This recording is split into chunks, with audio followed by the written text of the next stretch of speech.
Web சீரிஸ்னு வரும்போது ஒரு மிகப்பெரிய சென்சேஷனை ஏற்படுத்தின ஒரு டிரெக்டர்னு நிச்சயமா சொல்லலாம். சமூக நீதி, பெண் உரிமை பத்தி எல்லாம் பேசுறோம்.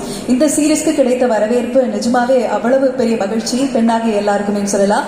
அயலி வெப் சீரிஸின் இயக்குனர் அவர்களை அன்புடன் இந்த தருணத்தில் மேடை கழிக்கிறோம். முத்துக்குமார் அவர்களை அன்புடன் மேடை கழிக்கிறோம். வணக்கம் சார்.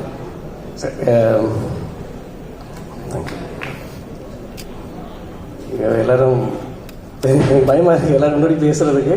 ஃபஸ்ட் திங், இதே மாதிரி தான் ஸ்பீச்லெஸ்ஸாக தான் நம்ம படம் பார்த்துட்டு நாங்கள் இன்னும் நிறைய ஃப்ரெண்ட்ஸ் எல்லோரும் சேர்ந்து படம் பார்த்துட்டு ஒரு 10-15 நிமிஷம் எல்லோரும் ஐ டு ஐ பார்க்குறதுக்கே ரொம்ப சிரமமாக இருந்தது. எனக்கு முதல்ல இந்த படத்தை வந்து ஒரு ஸ்பெஷல் ஷோ போட்டது எனக்கு ரொம்ப என்னோடய லைஃப் டைம் அச்சீவ்மெண்ட்டாக நினைக்கிறேன் சார். இதுவே ஏன்னா நான் இது ரொம்ப ஹானர் சார். நான் அதை எனக்கு முன்னாடி காமிச்சு உங்களோட பர்சனலாக அதை பேசுகிறதுக்கான டைம் கிடச்சதே வந்து நான் இண்டஸ்ட்ரிக்கு வந்ததுக்கு எனக்கு ஏதோ ஒரு பெரிய அச்சீவ்மெண்ட்டாக தோணுது.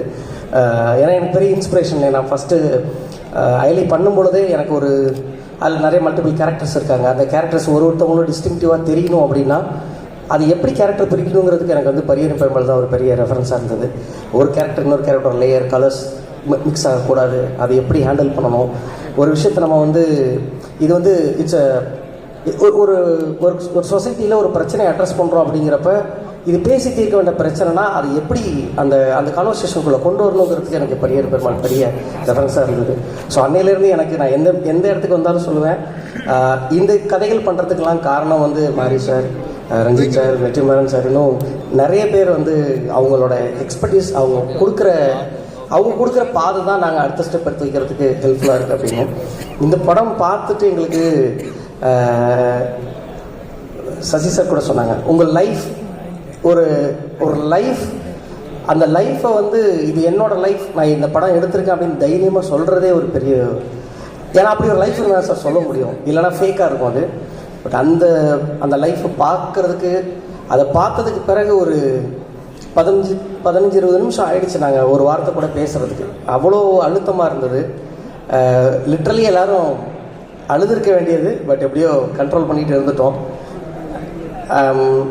ரொம்ப அந்த ஃபஸ்ட்டு ஷாட் எனக்கு அந்த வாழையில் ஆரம்பிக்கும் போது ரொம்ப அழகாக இருந்தது. அந்த வாழை தோட்டம் ரொம்ப பளிச்சுன்னு பச்சை பசேல்னு அவ்வளோ பார்க்கும்போது ரொம்ப ப்ளசண்ட்டாக இருந்தது.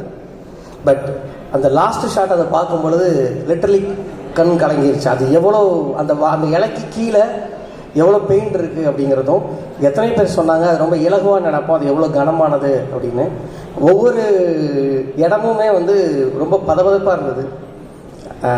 அந்த பசங்க இப்படி பர்ஃபார்ம் பண்ணாங்க அப்படிங்கிறதெல்லாம் வந்து பயங்கர ப்ரில்லியண்ட்டாக இருந்துச்சு சார். It's a lesson.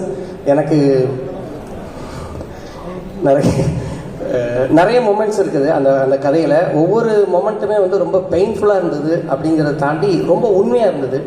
எனக்கு படம் பார்த்துட்டு மாரி செல்வராஜ் சார், இதுதான் மாரி செல்வராஜ் சார்னா அவர் தான் சூப்பர் ஹீரோ, அவர் கதை தான் சூப்பர் ஹீரோ கதை அப்படின்னு எனக்கு தோணுச்சு. ஸோ அந்த சூப்பர் ஹீரோ கதையை எல்லோரும் தேட்டரில் பார்க்கலாம். எல்லோரும் சொல்கிறாங்க இது எப்படி எனக்கு அப்படிலாம் தோணும் சார். பக்கா என்டர்டெய்னிங்காக நான் என்ஜாய் பண்ணேன், ஒவ்வொரு மூமெண்ட்டும் என்ஜாய் பண்ணேன். நீங்கள் காமிச்ச ஹாப்பினஸாக இருக்கட்டும், சேடாக இருக்கட்டும், எல்லாமே 100% வந்து ரீச் ஆச்சு. ஸோ கண்டிப்பாக இட்ஸ் அ ஹியூஜ் சக்ஸஸாக தான் இருக்கும், சக்ஸஸ்ஃபுல்லாக இருக்கும், எல்லோரும் என்ஜாய் பண்ணுற ஒரு படமாக தான் இருக்கும். நன்றி, தேங்க்ஸ்.